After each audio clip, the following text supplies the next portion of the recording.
Assalamualaikum warahmatullahi wabarakatuh. Masyarakat Arab pra-Islam dikenal sebagai penyembah berhala.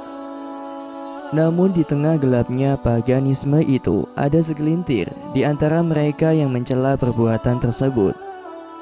Mereka masih menganut agama yang benar, agama tauhid yang diajarkan oleh Nabi Ibrahim alaihi salam. Mereka dikenal dengan orang-orang yang hanif. Kata hanif artinya berpaling dari kesesatan dan lebih condong kepada kebenaran. Allah Subhanahu wa ta'ala berfirman, "Maka hadapkanlah wajahmu dengan lurus kepada agama Allah." Quran Ar-Rum ayat 30. Dia yang hanif adalah agama yang lurus, yang tidak ada kebengkokan padanya. Ibnu Hisham menyebutkan ada 4 orang yang masih berada di atas agama yang hanif ini. Mereka adalah Waraqah bin Naufal, Ubaidullah bin Jahsy, Utsman bin Al-Huwairits, dan Zaid bin Amr bin Nufail. Saat masyarakat jahiliyah berkumpul di sisi berhala-berhala mereka dalam rangka merayakan hari besar, salah seorang dari 4 orang ini mengatakan, "Ketahuilah, demi Allah, kaum kalian ini tidak berada di atas apapun. Mereka telah jatuh pada penyimpangan dari agama bapak mereka, yaitu Ibrahim. Batu-batu itu tidak mendengar, tidak melihat, tidak bisa membahayakan, dan tidak bisa memberikan manfaat. Wahai teman-teman, carilah untuk diri kalian agama yang benar, karena demi Allah, kaum kalian ini tidak berada di atas kebenaran." Kemudian mereka berpencar mencari orang-orang yang masih berada di atas agama yang hanif, agama Nabi Ibrahim alaihi salam. Ada pula yang menyebutkan jumlah orang-orang hanif itu lebih banyak dari 4 orang.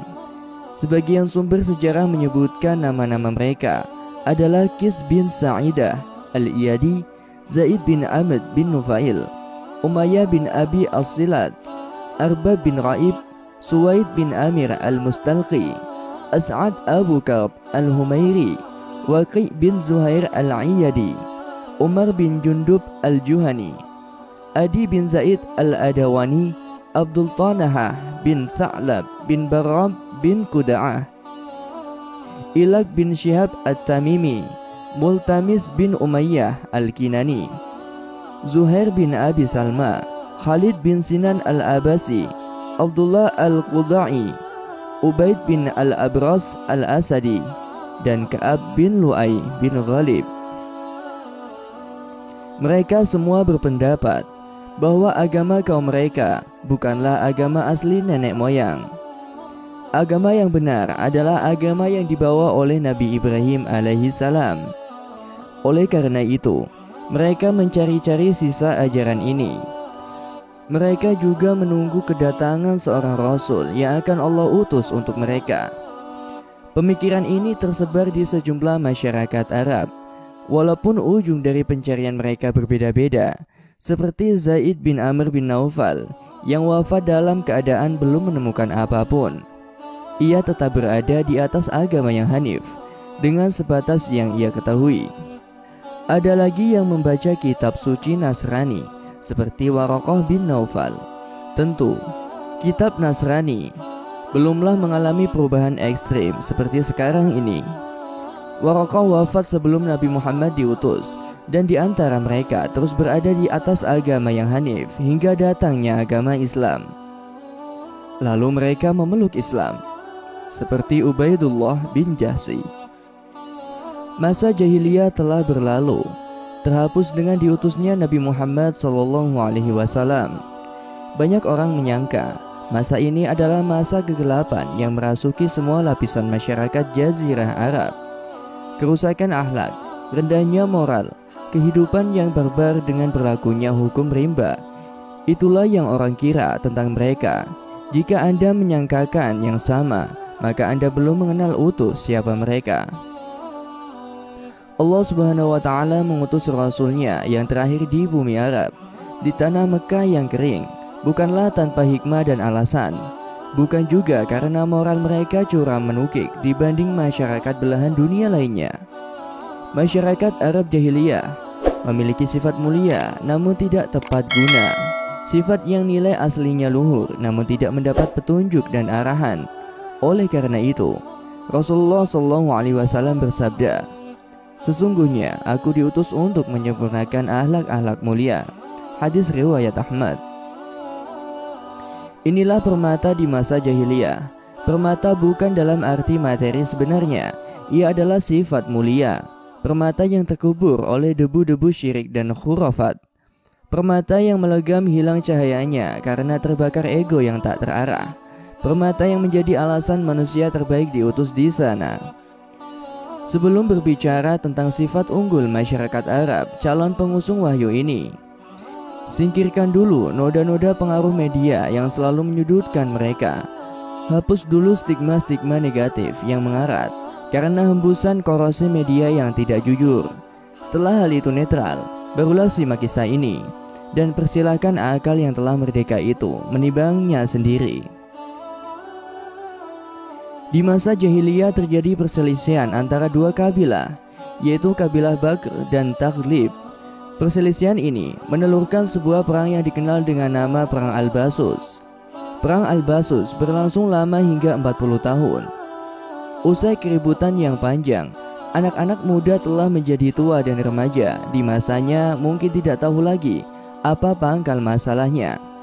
Di pihak Bani Bakr, ada seorang laki-laki yang bernama Al-Harith bin Ubad. Ia adalah kepala kabilah Bakr. Anak laki-laki dari Al-Harith dibunuh oleh seseorang yang bernama Muhalhal bin Rabi'ah dari Bani Taghlib. Kesetiaan atas darah dan kabilah adalah harga yang tak bisa ditawar. Ia pun memerangi Muhalhah dan kabilahnya, meskipun ia tidak tahu dan belum pernah berjumpa dengan Muhalhal. Al-Harith berhasil menawan Muhalhal yang tidak ia kenal. Ia berkata kepadanya, "Tunjukkan aku mana yang namanya Muhalhal bin Rabi'ah, engkau akan ku bebaskan." Muhalhal pun berkata, "Engkau telah berjanji demikian jika ku tunjukkan siapa orangnya." "Iya," jawab Al-Harith, "akulah orangnya," jawab Muhalhal. Serta-merta ia pun bebas. Padahal ialah yang menjadi alasan meledaknya peperangan. Sejenak kita tercenung, mencoba memvisualisasikan kejadian ini. Dengan refleks kita berseloroh, apa-apaan Al-Harith itu? Sudah berperang dengan membawa serta anggota kabilahnya, misi selesai malah dilepas. Iya, itulah arti janji bagi mereka. Dalam saat sulit dan gejolak dendam yang ingin segera dituntaskan, harus tertahan seketika karena mahalnya harga sebuah janji. Nafsu yang memburu itu harus tercekat oleh harga diri apabila janji diselisihi. Kisah lainnya tentang harga sebuah janji bagi masyarakat jahiliyah adalah kisah Hani bin Mas'ud Asy-Syaibani. Ada seorang yang bernama Nu'man bin Munzir. Ia takut akan dibunuh oleh Kisra, Raja Persia, lantaran menolaknya untuk menikahi putrinya. Ia pun menitipkan senjata dan keluarganya kepada Hani bin Mas'ud, lalu pergi menghadap Kisra. Kecewa karena ditolak, Kisra menjebloskannya ke penjara, dan ia berada di sana hingga maut menjemputnya. Kisra mengutus orang kepada Hani untuk meminta titipan Nu'man. Hani menolaknya. Raja zalim ini mengirim pasukan untuk memerangi Hani karena berani menghadang keinginannya. Hani mengumpulkan kaumnya dari Bani Bakr, lalu berbicara pada mereka, "Wahai Bani Bakr, mati karena perang lebih baik daripada selamat karena lari. Sesungguhnya takut tidak dapat menyelamatkan dari takdir, dan sesungguhnya sabar atau tidak mundur termasuk sebab-sebab pertolongan. Kematian merupakan keniscayaan, mau tidak mau pasti terjadi. Menghadapi kematian lebih baik daripada lari membelakanginya. Tusukan di depan lebih mulia daripada di belakang dan tulang ekor. Wahai keluarga Bakr, berperanglah kalian agar tidak ada bagi kematian jalan yang lain." Hani tidak peduli mati demi menepati janji. Janjinya kepada Nu'man bin Munzir. Perang ini dinamakan Perang Dzikor, dan inilah kemenangan pertama bangsa Arab atas orang-orang Persia. Berkaca dengan diri kita merasa terlalu banyak janji yang diselisih walaupun resikonya tidak seberat tanggungan mereka. Masih banyak sifat lainnya seperti jujur, tahan akan penderitaan, bersyukur atas yang sedikit, menjaga kehormatan, teguh pendirian, dan lain sebagainya. Yang semuanya akan menjadi sempurna dan terarah ketika cahaya Islam menerangi kalbu mereka, lalu mereka menjadi duta Islam hingga Islam tersebar ke seluruh penjuru dunia. Wallahu a'lam bishawab. Demikianlah kisah yang dapat saya sampaikan. Semoga bisa bermanfaat dan dapat menginspirasi kita semua. Wallahul muwaffiq ila aqwamit thoriq. Wassalamualaikum warahmatullahi wabarakatuh.